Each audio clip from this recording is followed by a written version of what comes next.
Ladies and gentlemen, Ahmed Sarym. How are you doing, my friend? I am well. How are you? Not too bad. Ismail Farooq here in the studio as well. Welcome to On the Mic. Please do leave a like, a comment, a subscribe, all of that usual stuff. Help support the podcast.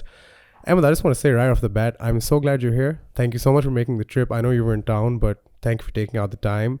How are you doing? First, most important question. I'm well. I'm working. So I'm very happy when I'm working. I feel very fulfilled. But thank you for having me. No, of course. It's absolutely our pleasure. We have so much to talk about. We're going to talk about everything today. This podcast is just so we can discuss things that people want to know, hear about, hear from you most importantly, because I feel as if people have seen your work, but they really should hear from the man himself who's behind all of this. And yeah, dude, thank you so much for taking out the time. Not at all. I'm looking forward to whatever direction the conversation steers towards. I love that so much, honestly speaking. But before we begin, ladies and gentlemen, let's just take a quick minute to hear from our beautiful sponsors over at FreshStart Ventures. Not all of us take a chance on ourselves and our ideas, and I want you to do that. Which is why I want to tell you about our amazing sponsor at FreshStart Ventures. FreshStart Ventures is a VC connector that started off as a blog, which now provides you everything you need for your startup, whether that be financial assistance, strategic help, or any other sort of mentorship that you require to get your idea to the next level. FreshStart Ventures is also aligned with the Pakistan e-commerce consortium, meaning they are the perfect people to go to in order to understand the vastly changing world that we live in when it comes to technology and e-commerce rapidly evolving every day. FreshStart Ventures has helped a bunch of startups get from their ideation stage all the way to the top, where they've consolidated themselves as top-notch businesses who have won laurels and awards in the industry. If you truly believe in your idea and the only thing missing is support and some kind of financial backing in the long run, FreshStart Ventures is your place to go, so please don't hesitate in reaching out to them today. Visit www.freshstart.pk or the link in our bio. And give your idea a fresh start. Let's get on with the video. And we're back.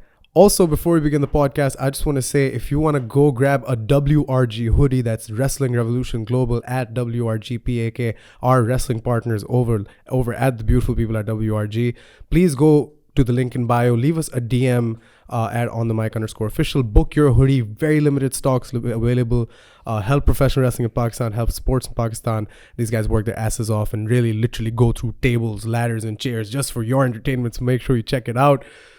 Now, my man. That sounds very exciting. Yeah, I actually want you to come to the next wrestling show that we do if you're ever in town.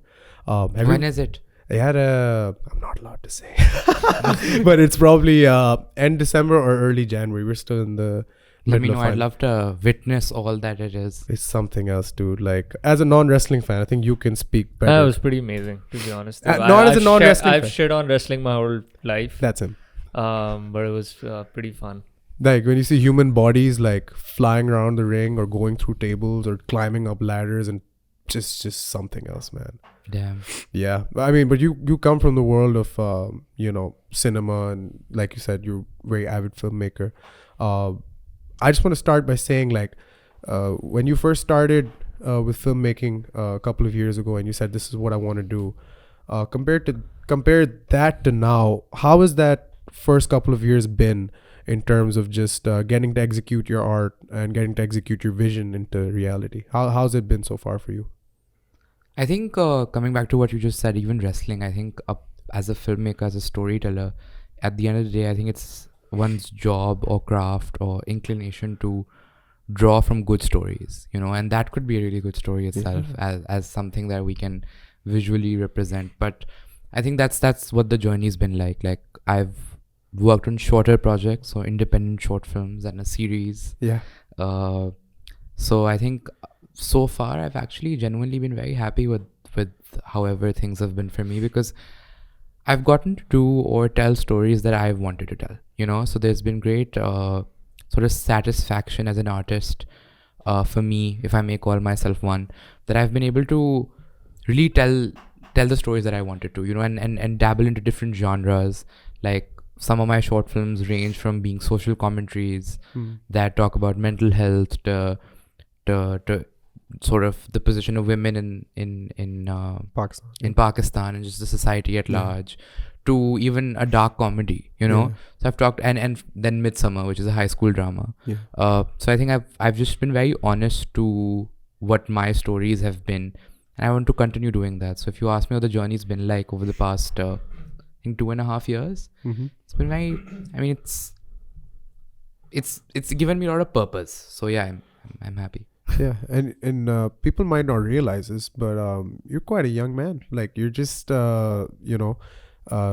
starting off in terms of this stuff. I think when people look at something like Midsummer, they might think it's like a proper full-fledged production house with like all An sorts experienced of guy at the helm. yeah, people who have been essentially doing Yeah. this their entire lives is what people might think Midsummer is, which is why a lot of people might even give it so much flack. But how like it's been a very short amount of time. Like, does that ever make you feel like, maybe we're overstepping, like we just started? Or I think that's the whole point, isn't it? Like, that you just, like you were saying before, guerrilla filmmaking. Like, this is just people who come together, who want to make art, they make art. Yeah, I think age or inexperience doesn't justify creating things that aren't that aren't up to the mark of what the audience expects, you know. So if there are things that people point out and if there's genuine critique, I actually look forward to that. There are people that I have called up right after Midsummer to ask how they felt about Midsummer, you know, whether it was in terms of story or production quality or acting. I wanted to hear things where I faltered, because that's the only way a person can learn, you know. It's the only way you can grow. I think there's nothing, particularly with filmmaking, but anything in life, you can't really be stagnant, right? So, I mean, I started off with shorter projects. So for me, doing something like Midsummer was an absolute leap, you know, from short films that range roughly between 5 to 10 minutes to a 5-episodic series. That too, you know, made completely independently. Like you said, it's not a production, it's very independent. So I was a producer, director, writer, spot boy. I did the lighting, I did the audio. You're talking about how the setup here is like, you know, very new. But trust me, the entire audio for Midsummer has been recorded on my phone's voice memos. So, Wow. yeah, so it's literally just a story that I resonated with. At the time, we can talk about that as well. Yeah, for sure. But I had just freshly gotten done with A-levels, and I think I needed to get that out of my system. I think I heard a lot of very engaging stories. At least they seemed very engaging to me during A-levels, like during high school in Pakistan, or Islamabad in particular, since Midsummer is a very Islamabad-centric story. And it's something that I wanted to tell, and I did. And I didn't really wait for production people to come approach me, or because I did try. Like I know that it's very difficult to experiment. I think Midsummer was a very experimental project. The kind of characters we had, the kind of narratives or sort of plot twists that we wanted to sort of dabble into aren't commercially acceptable, and they never will be, like in terms of mediums that are television and film, right, in Pakistan. The only way I could have done it was for me to sort of do it myself, and I think that's which is why Midsummer will always have a very special place in my heart, because I know that every person involved did give in their all, you know. Yeah. So that's really interesting. One of the things that you mentioned was that it was very different from the previous projects that you did, or any, like the previous work that you did was like short films and everything that was very that did not have such breadth involved in it, like 5 episodes, different characters, and everything that went along with creating a show. Did you fully embrace that you were going into this unknown territory and everything that would come along with it, including, you know, doing all that different stuff yourself and criticism or whatever responses down the line? In all honesty, for criticism, we weren't prepared, not because we thought it was perfect, but because we thought it wasn't going to reach people. We thought it was primarily in English. We thought it was about elite people. We thought we knew it doesn't cater to the majority of Pakistan's population, which is why we thought it just won't get to those people. It won't reach those people. Like, I was speaking to one of my closest friends the night before the first episode was supposed to premiere on YouTube. And I was telling her that if it reaches 5K views in its entire lifetime, I'd be happy, because I'd know that a few thousand people actually watched it. But it exceeded that, and none of us really saw that coming, in all honesty. I think everybody that was making it was just making it for the love of the craft, and to see, and for, in terms of production itself, I think every day was something where we were learning something new, you know. Like initially, there's this one day, for instance, we were working with Meher Banu, who's like one of the most experienced actors we had. Yeah. She's a delight to work with. But we only had one day to film her scenes for every episode. So every episode's last scene is basically a scene between Mustafa's character, which is Haris, and Meher Banu, who now, spoiler, is a hallucination. But the two of them come together, and she's always in his room. So we had to shoot all of those scenes in one day, and we never had lighting. So we made the most of daylight, which is why most of our scenes are are shot during the day. So we had this one spotlight that I would hold and direct and call action and then call cut, which is why the lighting's off as well. So I think every aspect of filmmaking itself, we'd learned through the process of filming, you know. So I don't think we were prepared. I don't even think I was prepared when I was writing it, you know. Right. Like in terms of dialogue or structure, but I just knew that I had to do it, if that makes sense. Yeah, and just to follow up on that, so part of what you said is that, or one of the first things that you said in response to the question was that you didn't really expect the people would watch it because it wasn't really relatable to a lot of people. But at the same time, as someone who produces art, partly you do it for yourself, but partly you do it because people can watch it and it's out there accessible and people can enjoy it and everything. What did you aim to get across with this show? Even for the few people that you did think would watch it, and why didn't you so basically my question is, were you okay with it not being accessible to like most of Pakistan and only to a few people?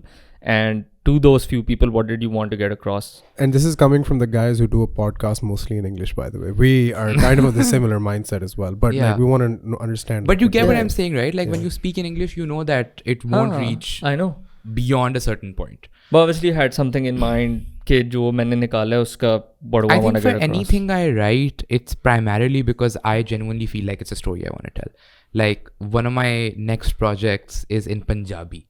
Great. Which is a huge departure from where Midsummer is. Yeah. And I've co-written that with my Puppo, who's a full-blown Lahori, you know. Right. Like just on a side note, because it's a story that I feel very passionately about now. You know, and at that time, Midsummer, I felt very passionately about it. I think my high school was a very overwhelming experience, as it is for a lot of people. I think coming of age is in Pakistan, and particularly if you're in Islamabad, and if you're in that sort of culture, right? Because at the end of the day, Islamabad is literally a city that is it's a result of deforestation, right? So it doesn't date back centuries the way that Lahore does, or even Karachi, where, you know, Karachi is like this trading hub where people from different cultures have come in, or Lahore even. So Islamabad's culture is literally determined on the basis of people within Pakistan that have come in, right? So there's no culture per se. There's nothing you can hold on to. You know, it's very similar to what Usman Khalid Bhatt or Shehbaz Shigri or Ali Rahman Khan or Adnan Malik wanted to do with Slackistan, which is a film that they did a decade ago, where they just wanted to talk about the city that they lived in, you know, and they've expanded their horizon through that. So I think what I wanted to talk about at that point was a lot of social constructs. I think if, for instance, today I was at a lunch in Lahore, and this girl comes up to me, and she knew me from Midsummer, and she was actually from Sweden.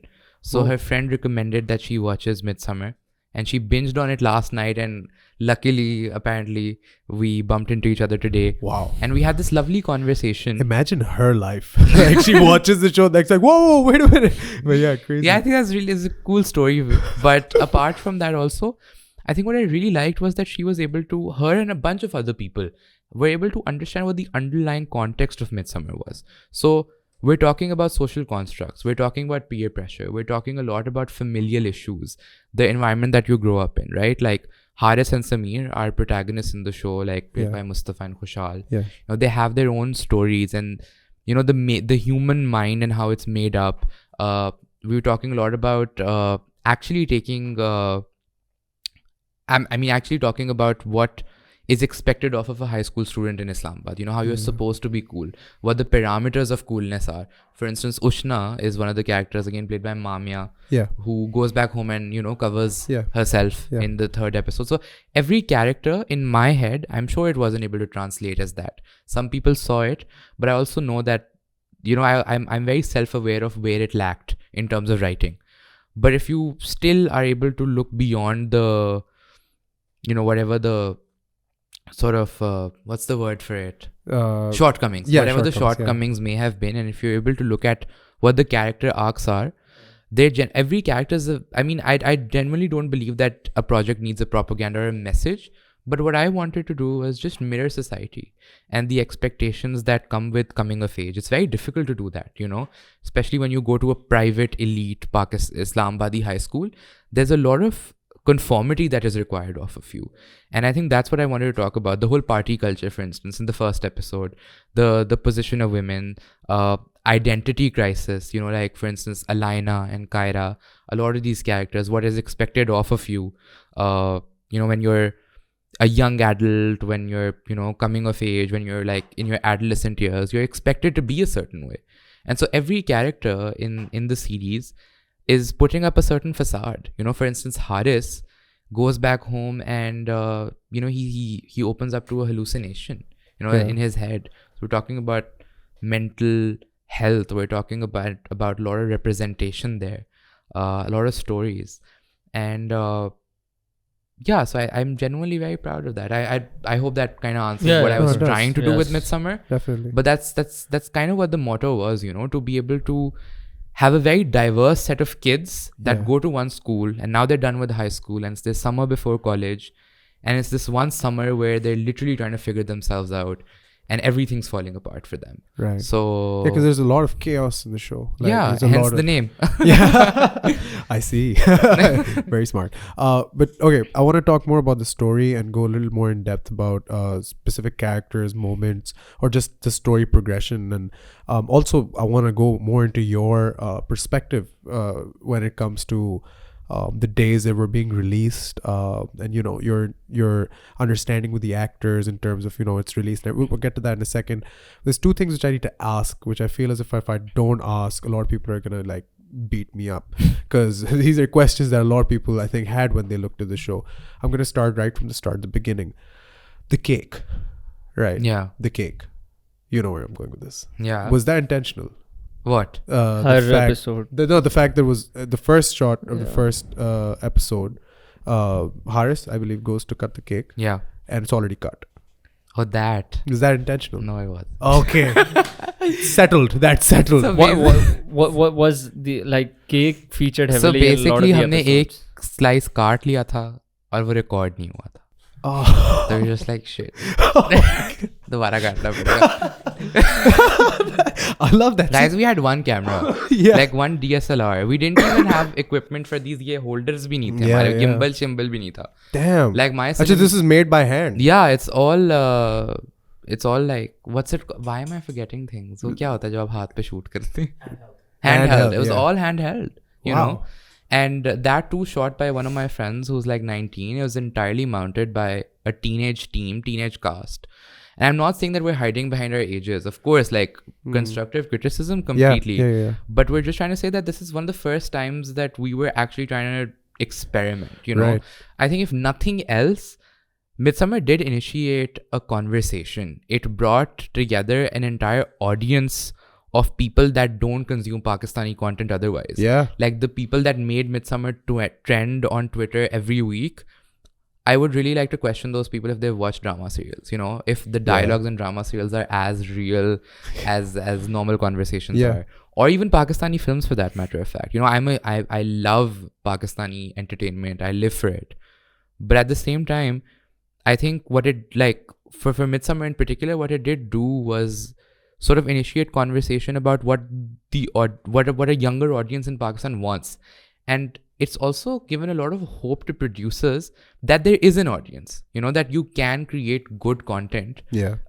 Take narratives like Midsummer, make them on a much better scale, invest the right kind of money and actors and production quality, and there will be people that will respond. There will be an audience. Yeah. No, I feel like that is definitely something. Which is an audience that was unheard of, know, because I've spoken to certain directors and producers and writers, and they've literally pigeonholed the kind of content that they create for television and film. They're like, television पे सिर्फ सास बहू चलता है क्योंकि ratings उसकी आती हैं, और फिल्म पे आप सिर्फ चीप कमर्शियल चीज़ें करते हैं. आई एम नॉट सेइंग कि अच्छी फिल्में नहीं बनती, बट जो ज़्यादा लाइक relatively कम बनती हैं. So if you compare how generic the content is for the two mediums, then you look at something like Midsummer, and then you see people actually watching it and responding to it. It does give you a sense of optimism, if nothing else, that it can be done in Pakistan, that there will be people that will watch. I don't think of it that way. That's actually interesting in the sense that I think if you look at it from this perspective, the reason why it did blow up and why so many people were so angry about it is because they were like, oh, this is something that maybe we want to watch that's different from the Saas Bahu, that's different from that. And then maybe they didn't realize that it was a teenage crew and it wasn't basically a full-fledged drama that they were expecting. I've heard such absurd rumors के पता नहीं किन brands ने हमें लाखों दिए हुए थे भाई. Was there any money made from the show? No, there was no money made and very little money invested, which was all money that I'd earned from my journalistic earnings. So I'd worked as a journalist before this. Yeah. And whatever I'd earned, I'd put in the show. Wow. And that in itself, I think my cast was kind enough to work pro bono. Oh, wow, really? Yeah, everybody was just coming together because we wanted to do it. So there was excellent. no ulterior motive to get views, to, create a scandal. There's nothing. It was just that it was a story that was very different, you know, which it genuinely is. Like, I still believe that there's so much potential there. Like, one of our actors, Ahmed Sarym, right. Again, she's a very senior television actor. She came into film. She played Haris's mother in the show. Yeah. And she came to Islamabad from Karachi. And, we were sitting after our shoot and her and I were having a conversation. This is before Midsummer's come out. I was like, where do you think Midsummer lacks? She's like, it's here. It has the potential of being here. Right. I was like, what do you mean? Like, because at that point, I didn't really understand, what more I could have done. Like, in all honesty, I still believe that there's nothing more I could have done at that point.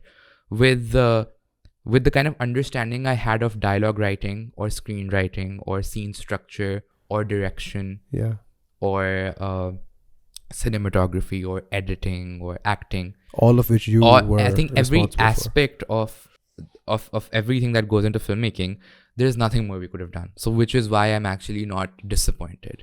But, she brought up, she told me how it had the potential. She's like, there's a lot of like, there are dimensions to characters. Like, they're multi-layered characters. Every character has an arc, but it's not established fully.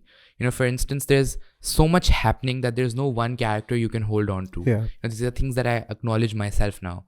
Like, for instance, if it's Haris's story, it jumps to Sameer's story, and then it jumps to Ushna's story. But then there's very little there that connects it. That lets the audience sort of empathize with those characters, because we're constantly switching. Because it's only 5 episodes. And also because, again, I mean, the limitation was that some of our actors, for instance, Khushal or Mami or even Hiba, who played Alaina, these are models, right? Yes. So these are people that had come down from Lahore to Islamabad, or other people as well.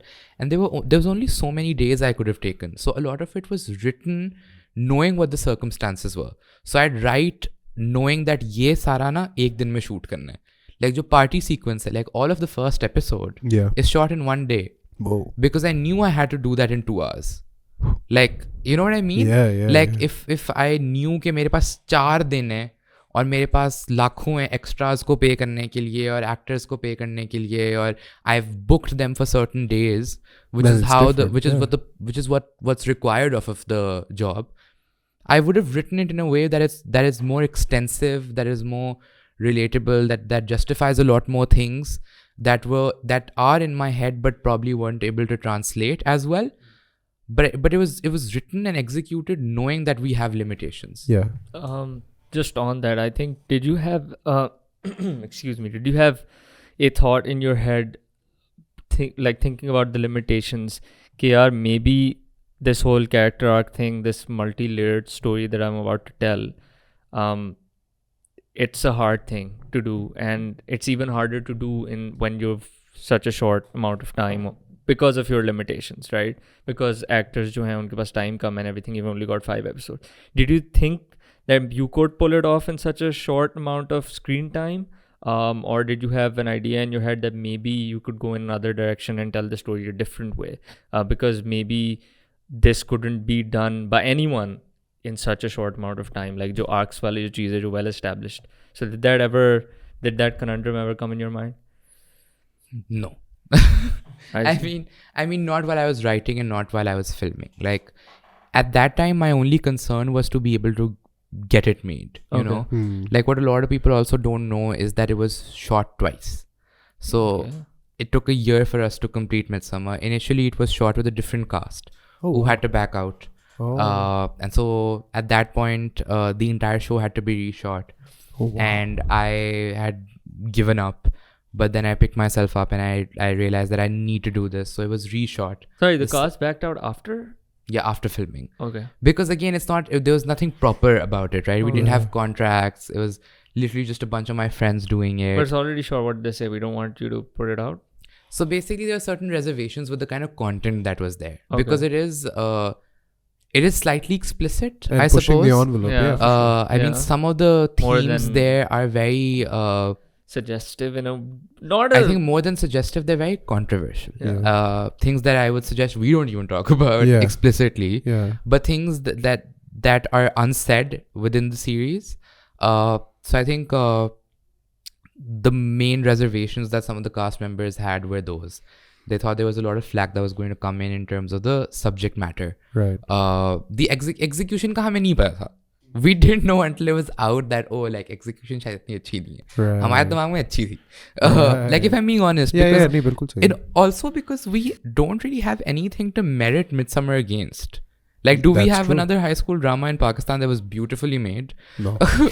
Like, you know what I mean? Like, what do you merit it against? Like, at this point, I know other producers that are getting in touch with me wanting to do something very similar. Like, I was offered a Midwinter Chaos, you know, like. Are we getting to see it? No.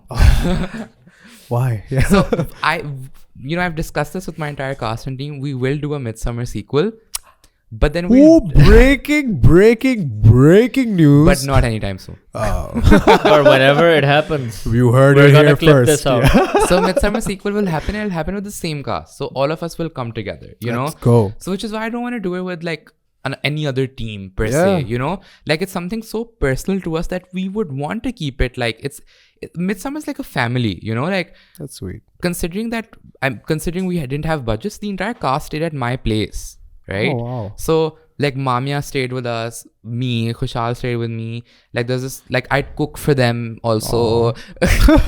Apart from directing, writing, holding the light, you also cook. Yeah, I'd cook. So you know, like there's a lot of time that we spent with each other. Yeah. You know, like more than what a conventional director-actor relationship is like. This was a lot more than that, and we all knew what we were trying to do. We knew how, I mean, they knew how personal it was for me, you know, and they were doing that for me particularly.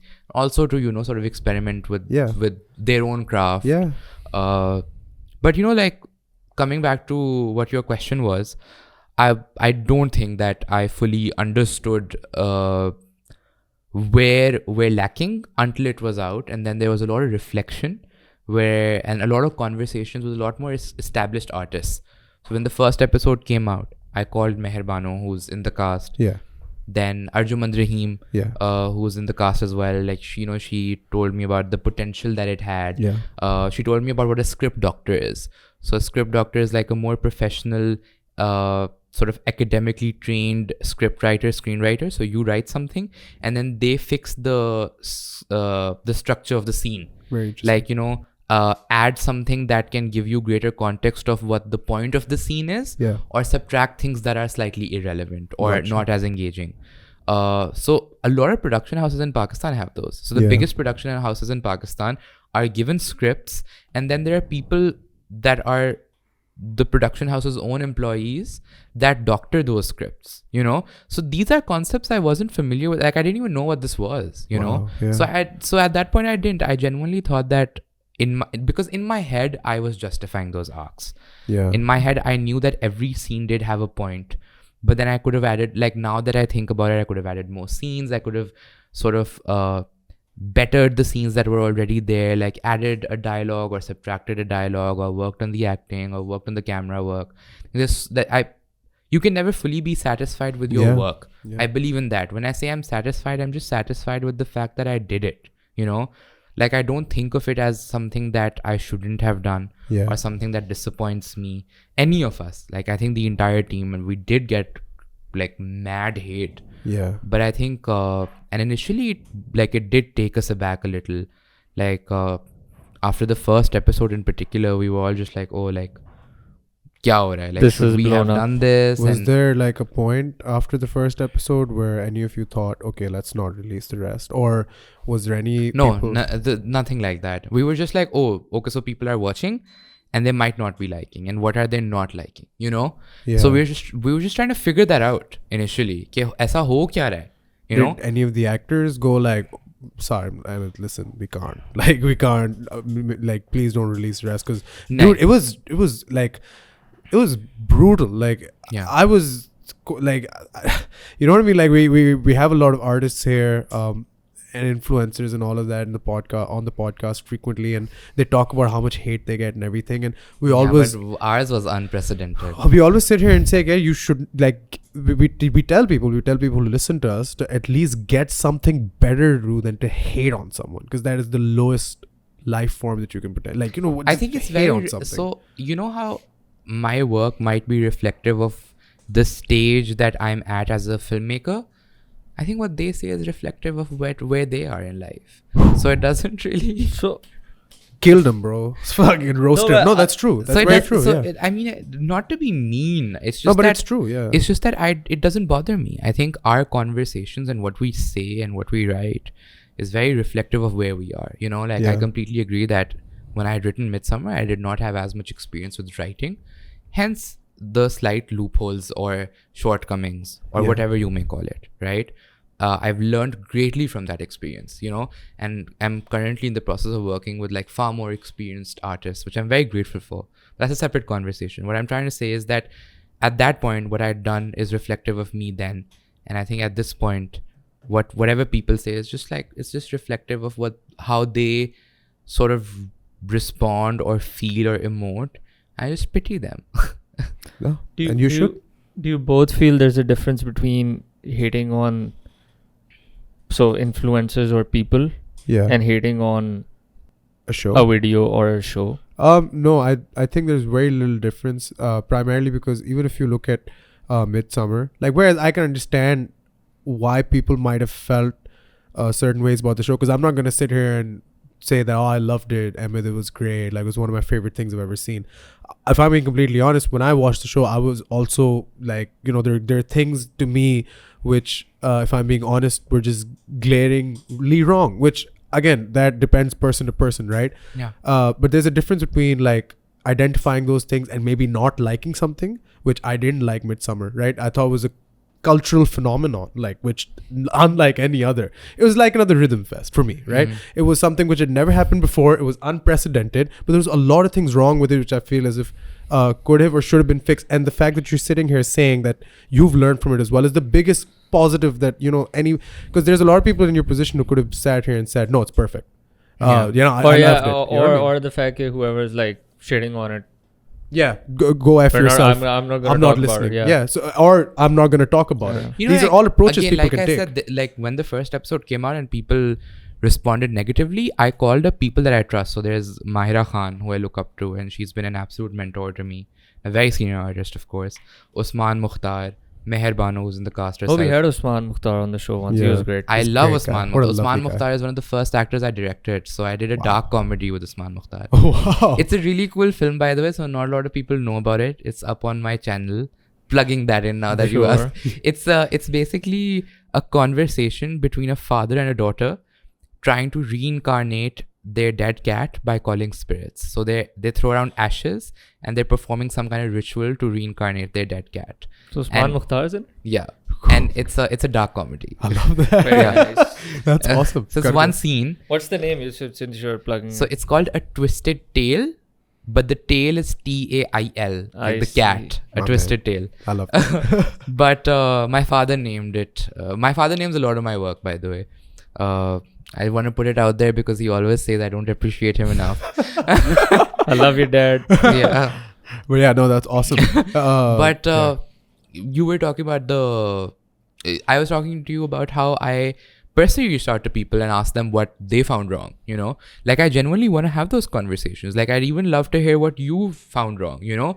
Because those are the only conversations that will help me grow. But then I read certain tweets that were just like, oh, Midsummer's cast and team deserves to be bullied. And these are people that would talk about anti-bullying and like, wo to. you know, like pseudo-intellectual Yep. activist types. We have a lot of those. Twitter. Yeah. Like, you know, some people, I think there's a blatant difference in saying, oh, I didn't like this part of it and vocalizing that, which is something I respect, compared to making very personal remarks about people. Yeah, so that's what I Yeah. meant. So I mean, the point I was trying to make is basically I agree with you 100%. For someone to say, and this is not even Midsummer Chaos or specific to that. It's like I didn't like Falana. मुझे Dhoom 3 नहीं पसंद. Dhoom 3 was Dhoom 3 पागल है bro. Dhoom 3 the best Dhoom. For है. example, मुझे Dhoom 3 नहीं पसंद, मुझे ये नहीं पसंद, मुझे वो नहीं पसंद. A lot of people have a lot of यार, AC opinions. बंद कर सकते हैं। हमारा कैमरा हीट होता है लेकिन खैर है.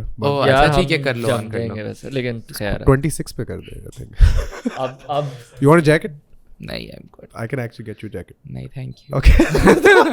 go on. I was talking about Dhoom 3. So a lot of people have a lot of opinions about films and art. I don't like this music. I don't like this song, whatever. And I feel that's fine. You can do that, Yeah. right? But the minute it oversteps the mark is when they're like, you deserve to be bullied, or you are XYZ, Yeah. or they are XYZ. या फिर tweets about you and the cast or making Yeah. fun of you. That's overstepping the line. But for me personally, I think once you put something out there on YouTube, and this is someone who does podcasts, if my podcast is out there on a channel as public or a platform as public as YouTube, people can say the podcast is shit. The podcast itself is shit.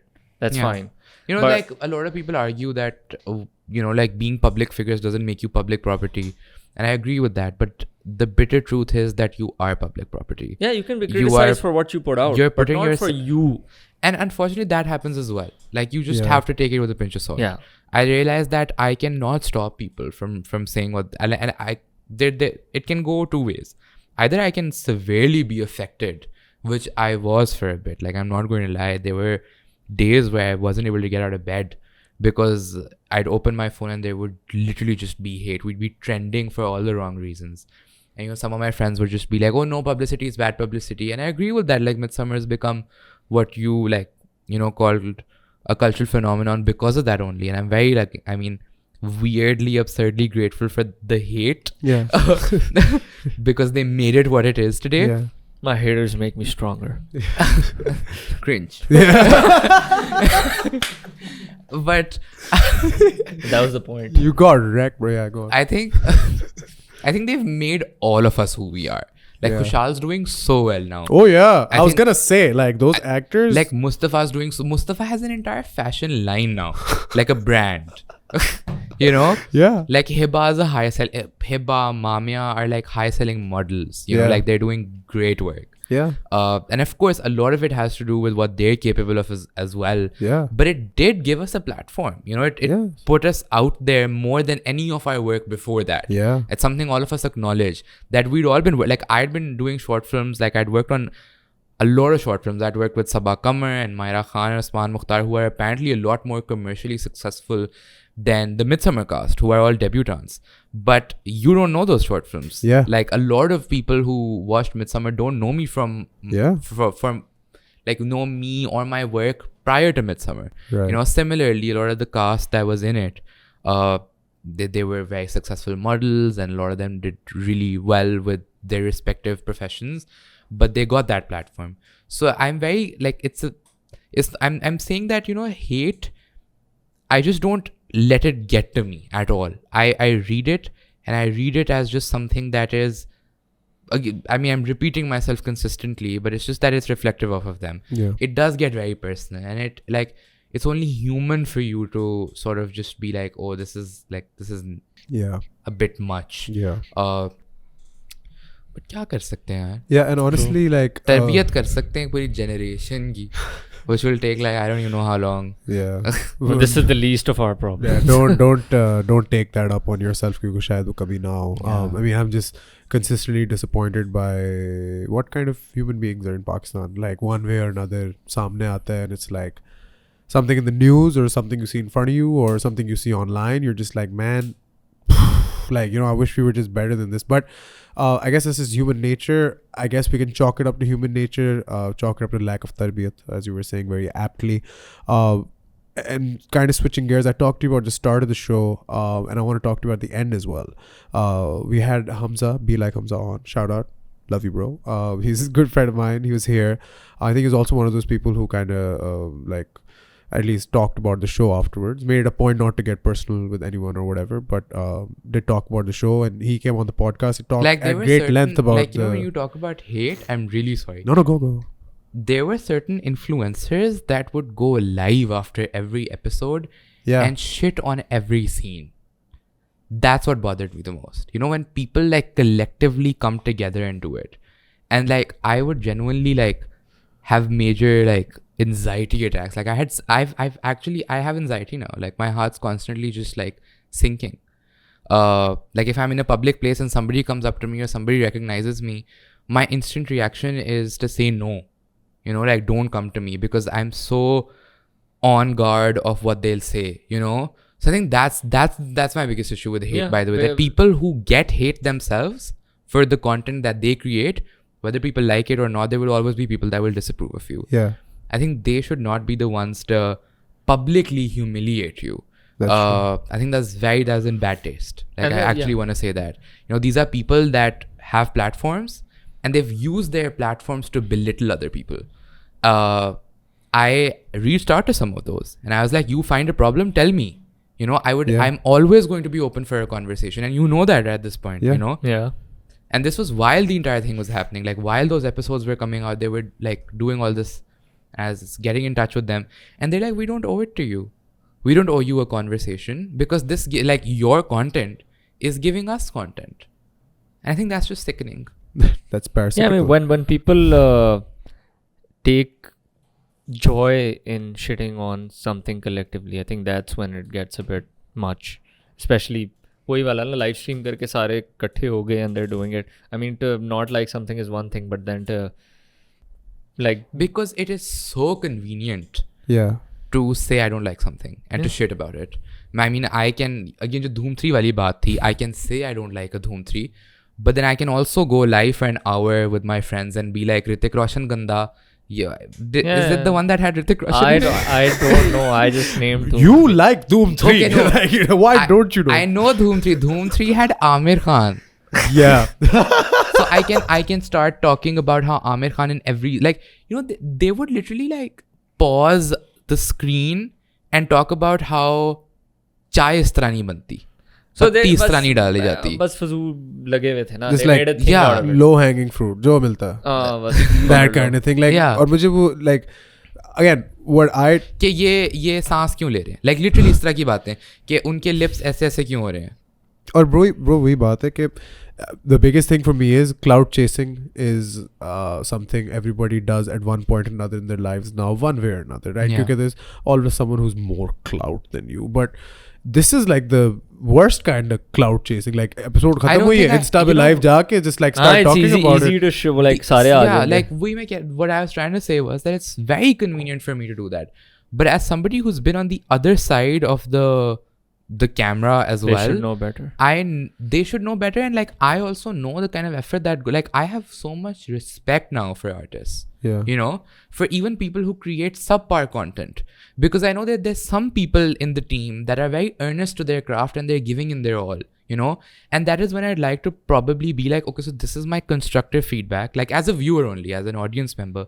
Be like, this is something I liked. This is something I didn't like. For instance, there's a recent like film that I watched, a Pakistani film. I didn't like it much, you know. And I did have that conversation with the team where I was just like, hey, these are things that like I didn't like. I expected something else. But I would never, and even if I write it publicly, because I've had like, I've journalistically done that. Yeah. It needs to be like, it needs to hold greater moral, ethical ground than you just talking about something so personal to people, you know. It can never be that. So yeah, I think that's the only, like, you know, again, answering a question that you asked me a while ago and like amalgamating that with the conversation right now, that's like the one kind of hate that got to me the most. Yeah. I don't know about my team. I think they didn't care. So Yeah. they were just like, Right on. they're just like, kya bhai, kaun hai ye log? Yeah. But I was the one who was just like, oh, like shit, you know. No, I can understand that, and that's because a lot of it was if anything, like I know a lot of people were just sympathizing with the people in it, as if they'd be sitting going like, oh no, ye kya lag gaya. But now like people should know that they too were. It's a family that you guys all have, and it's like something that you guys all made together. So that's important. Like, you know, somebody was just like, oh, because of this scene, we will never be able to listen to Hassan Raheem again. Like, they've ruined the song for us. and that's, which is why I have so much respect for Hassan Raheem. Yeah. Because he, at his first concert post-COVID in Islamabad, before singing the tracks that are in Midsummer, he was just like, the next few tracks are from Midsummer Chaos, and people started hooting. And he was like, jo bhi log kehte hain, mujhe to kafi cool lagta hai. And then he sang Paisa and Dar. So, you know, that's what I mean when I say that the artist community should be able to at least respect the effort that's gone into making what you're making. You know, if you don't appreciate the content itself, you can have decency about it. You know, there's a way of going about things. Yeah. And वो सबसे ज़्यादा वो comment जो मैंने काफ़ी दफ़ा देखा है underneath the videos is like, I can shoot a better show than me and my friends can shoot it. I don't think anybody can. Do it. No, the thing like, is just do it. I actually want to put this out at this point. Like, I know that'll make me sound very cocky. Nobody has done a high school drama before this, and I don't see it happening anytime soon either. Or if it does, it's because of the faith and belief that Midsummer's given you. So if you're now going to do something like Midsummer, which is progressive content, and going to invest in it, it's because like we walked so you could run, you know. Like I'm not going to hold back while, like, you know, I'm, like I said, I'm self-aware. I'm going to criticize myself when need be. I'm also going to pat myself on the back when you know, like when I have to. And as you should. There is a precedent that Midsummer set. It is an audience that was untapped. It did initiate conversations in terms of subject matter, introduce really good cast members as well. Yeah. Of course, some were acting for the first time and they faltered. Some were doing better than others. But on a whole, it's like an untapped territory that we dabbled into. And now if anybody else does, you know, वही जो बात थी कि हम बेहतर बना सकते तो बना लो. बनाओ ना. हाँ. किधर है आपका show? Like we're waiting, dog, person from the comment section. Like, and yeah, I mean, you know, the show, and like, of course, everybody and anybody, even you have your criticisms towards the show, I'm sure. Yeah. And it's very natural. But a point we like to get across here on the mic, any chance we get, is like, spend your time a little more constructively than just trying to find ways to hate on people or trying to bring others down. Yeah, and I think the theme in your show was fitting in and trying to be cool and how much pressure people have to do that. Don't fall victim and to not that. really glorifying to exactly. Yeah. To not fall victim to superficial needs that come with you know, being in a certain age or being in a certain group, you know. Yeah. Like what is expected of you to fit in, you know. Yeah. A lot Shit of those on Midsummer because it's the cool thing to do. No, take a step back and think about what you're really gonna do here, especially if you're a person of influence and everything like that. But talk to me about the ending for a second for the show, because a lot of people, first of all, there was no way you could have changed the ending based on the reaction that you got from the show, right? Because it was already made. Yeah. Okay. Now I want to ask you about the ending itself. Like, what was the, like, because that's kind of the culmination of the story, right? So in your mind, the last sequence where Mehrbano says the last words and the show ends, what were you trying to achieve when, you know, the ending was kind of put in place there, like for the entire show's kind of story? And this kind of ties into the entire story of the show as well, the themes that you touched on, you know, obviously I'm sure it comes to that as well, but specifically as an ending shot, because I'm sure as a director, like a closing shot is very crucial for you. What was, you know, the rationale behind making that the last scene and the last, because a lot of people were confused by the you know, what was the ending of last show. dialogue? यार मुझे अच्छी तरह याद नहीं है, but it was something about how we all get what's coming or something like that. Like मुझे अच्छी तरह याद नहीं है. But when I first saw it, I was also like, what did that mean? You know what I mean? Yeah. Okay, so before I answer that, it was happy birthday highest, by the way. It wasn't that deep. नहीं Bro, chill. उससे पहले कुछ कहा था उसने. उससे पहले उसने कुछ हैप्पी बर्थडे हारिस कहा था. हाँ, वो केक का स्लाइस होता है. Yeah. So it ends like the narrative ends with Sameer sending his बहुत spoilers but Sameer sending his half brother a voice note, Yeah. where he's like, I've pondered and I've thought about the kind of like I cannot blame my familial sort of construct on you, which I have, you know, like I've blamed not having a father on you because you've had that, you know, Sameer Yeah. and Haris in their head sort of envied one another because they thought the other had the perfect family. Yeah. Like Sameer had a loving single mother, Yeah. you know, and Haris had both his parents, but they weren't in love. Yeah. So it kind of like, you know, it even talked about ageism. It talked about love beyond a certain age, you know, Yeah. like about even marriage being such a social construct. Yeah. You know, there's so many things that I tried, Yeah. but that's a step, like, wo to ho gaya. You know. But I want to ask you before I answer your question, what do you think the cake symbolized? Tell me.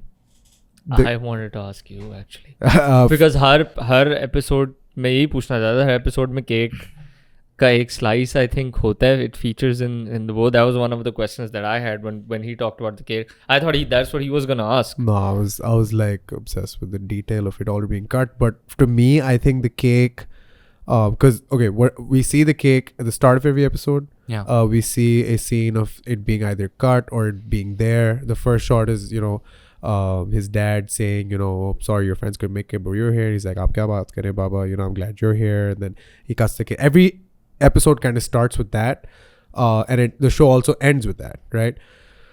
To me, the best I could kind of understand what the cake represented was simply like, because it usually is supposed to mean that it's there for a birthday, people are supposed to be there, but every time it was there, there was no people there. It was just him or his dad, and he was just cutting the cake.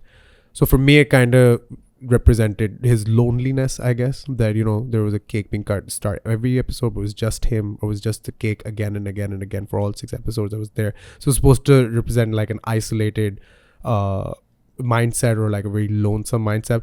Now that we know what the incorrect interpretation was, I really want to know. It's one of the themes. It's one of the themes of the cake.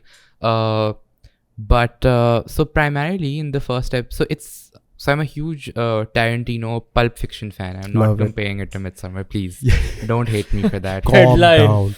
Ahmed Sarym compares. Yeah, next tweet. खुदा का वास्ता है, मैं सिर्फ ये कहना चाह रहा हूँ कि मुझे बहुत पसंद हैं ये लोग और ये फिल्म. बिल्कुल. And I'm hugely like I would eventually want to perfect the craft of non-linear storytelling that doesn't happen according to one timeline. So that's what Midsummer is. And it's very complicated to follow because it's not, you know what I mean? Like, because it wasn't executed as well as it should have been. So the birthday is after it's supposed to be after the events of the entire series. Oh, I get it now. That's why no one's there. So basically, at the beginning of each episode, it's his birthday, and at this point, like, you know, he's just with his dad, and he cuts a slice initially, and he puts it on the side. The first slice is for his own self, and not his own self, but the person that he is in his head, which is Mehrbano. And he passes her the slice at the end. Yeah. Which is, so the way that the from the scene that the show begins from, it ends on that as well. Like the final scene and the first scene are in the same at the same location, the dining table. But what each slice and each episode's beginning represent are people that he's lost. So there's great loss there. So the first episode is Sameer. He walks away at the party. The second episode is Alina, his girlfriend, who walks away. The third episode is his mother, who walks away. Yeah. The fourth episode is Ushna, Mamia's character, Yeah. where, you know, he has this new friendship. That and he's- developed from the first and episode. he's sort of inching towards some kind of closeness towards this woman, but then she has her own reasons for, you know, being friends with these guys, because she has this, like, she has to fit in. She doesn't come from the same from wealth or affluence that the rest of these kids do, you know.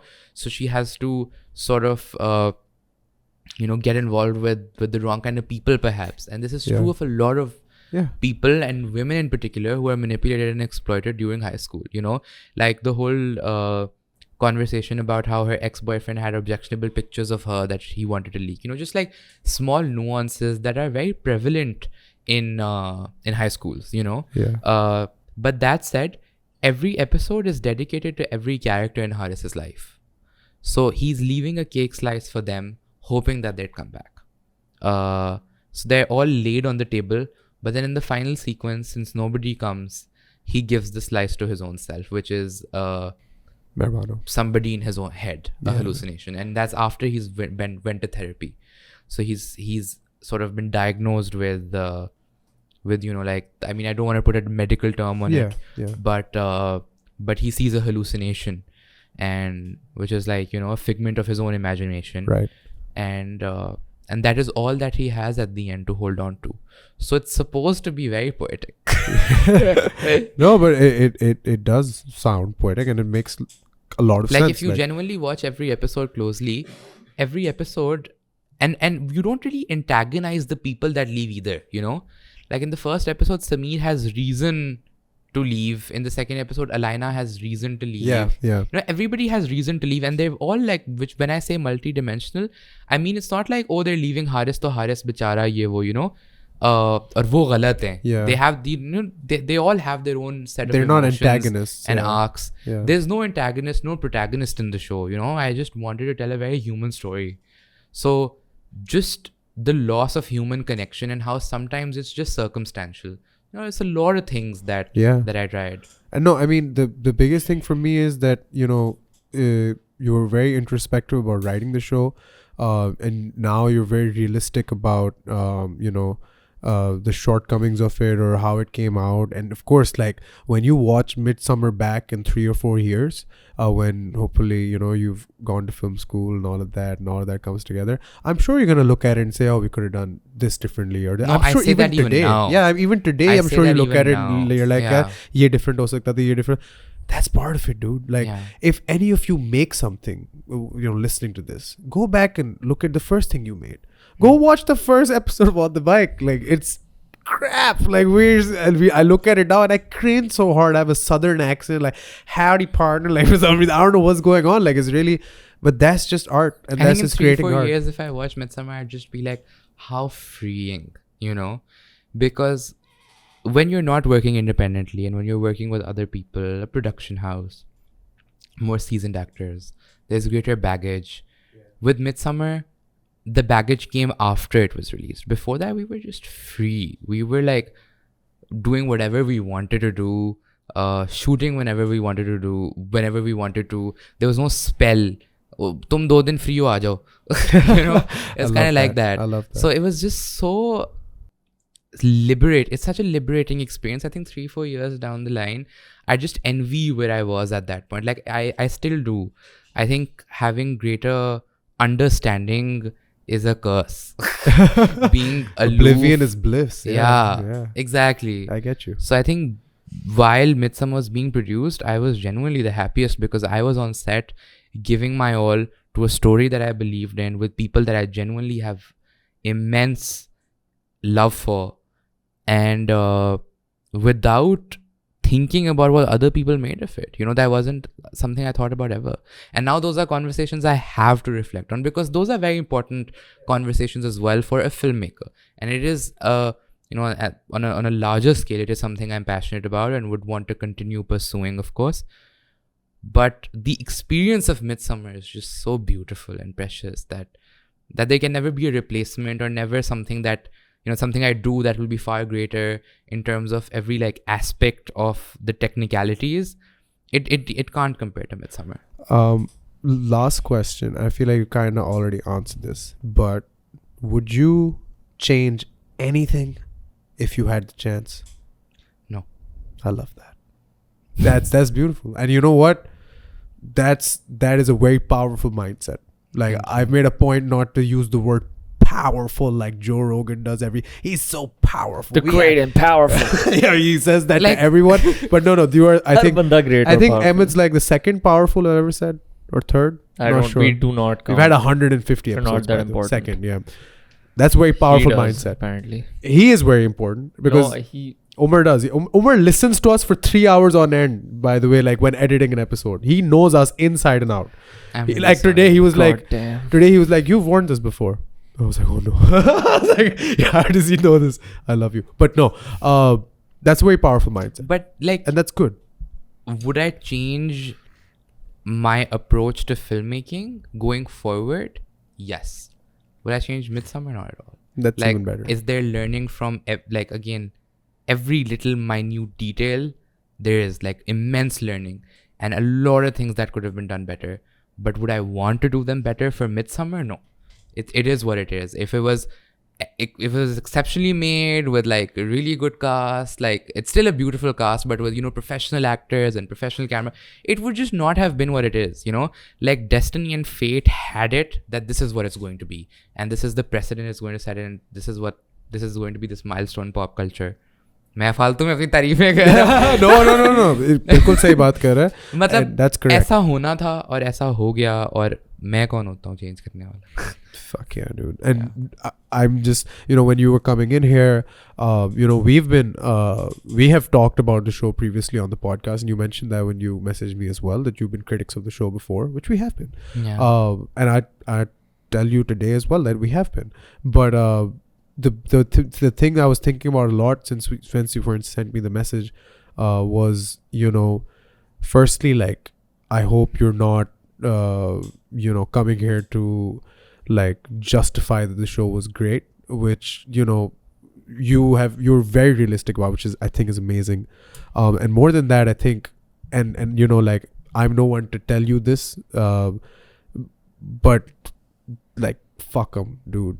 You know what I mean? Honestly, fuck them to hell. Like, if they want, plan. if they want to give you shit, throw back a pile of fucking dog manure. I don't know. No, that cow manure. I don't know. Just like, very bad analogy, but like, times 10 it and fuck them, dude. Like, that's what I firmly think should be at least your mindset going forward. I'm so glad that you are, you know, thinking along these lines, because my friend, this is just the start. Like you said, it was a spark, a cultural phenomena that you've started, and now it can only get better from here, and you're gonna kick ass, dude. Like, with this mindset and with this focus, I'm really, really glad we got to have this conversation today. I'm really glad we met, and I'm really, really, really, really, really, really excited for whatever you put out next, because they're gonna see, bro. I really hope so. Fingers crossed. That's a lot of pressure. That's what I was talking about. You know, a lot of, like, we didn't have that pressure. Yeah. But yeah, there's pressure, good pressure. But thank you for having me. Genuinely, this is a very engaging conversation. No, this is big props to you. I mean, पहले लोग कह रहे थे कि हम कोई भी बना लेगा, which you were like, obviously कि नहीं बना सकते. But I'm pretty sure that no one would have the, I don't know what to call Patience. it, but yeah, patience or you know, the heart, or just the commitment. Yeah, मैं बहुत नहीं तो तारीफें सही, की है. easy, बिल्कुल सही हाँ, कह रहे हैं. all those words to come on and have a conversation about something that so many people like just wrongly shit on in a lot of I bad feel ways. so bad. Why? You shouldn't. That's not what No. a guest is supposed to say after the interview. I feel so bad. No, dude, like, don't. Fucking like, our game. if like जितना लोगों ने चीजें कही हैं, you do need to pat yourself in the back, and I'm glad you're doing that. And if you don't do it, we'll do it. He's awesome. But yeah, man, I hope we get to do another part 2 I'd for love this to do that. podcast. Yes. Whenever you're in Lahore, let me know. Midwinter chaos here. It'll be Midsummer. So yeah, then we do it again, and there's so many questions I have in terms of your your artistic approach, your influences, your just how you go about things. But obviously we're limited in space, and we really had to talk about Midsummer today just to get it out of the way. Next time you're here, there's going to be a lot more that we can dive into, get into, go in depth. And I genuinely look forward to that. Thank you, Ahmed. No, thank you, dude. And ladies and gentlemen, this has been the absolutely... Oh, yeah. Umer Fasie. See, he watches the show more than anyone else. We have a last segment, ladies and gentlemen. I forgot about that. Is there a segment? There's a last segment where we stop talking and we just give the floor to you. Anything you want to say, get across, thank, plug. If you want to say anything to somebody you love that you have not gotten a chance to do so, if there's somebody who owes you Free money therapy that you might want to contact right now through this medium, if there's somebody who you need assistance from for any reason who might be watching this, or if there's just a message you want to give out to the public, whatever you want to say, my friend, this is the closing segment. This is Ahmed Sarym segment. Take it away, my friend. I think because this conversation was primarily about Midsummer and we extensively talked about Midsummer, I think I'd just like to take this opportunity to thank everybody that was a part of it. Like every single Hamza, cinematographer, Mustafa, Khushal, Mamia, Hiba, Kamila, Zainab Ijaz, Nail. I'm forgetting someone. Arjuman, Meherbano, Fawad, Jalal, Saman Ansari, all my friends that came in as extras.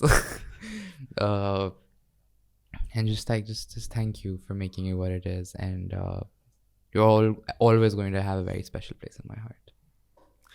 Keep on keeping on, my friend. That was beautiful.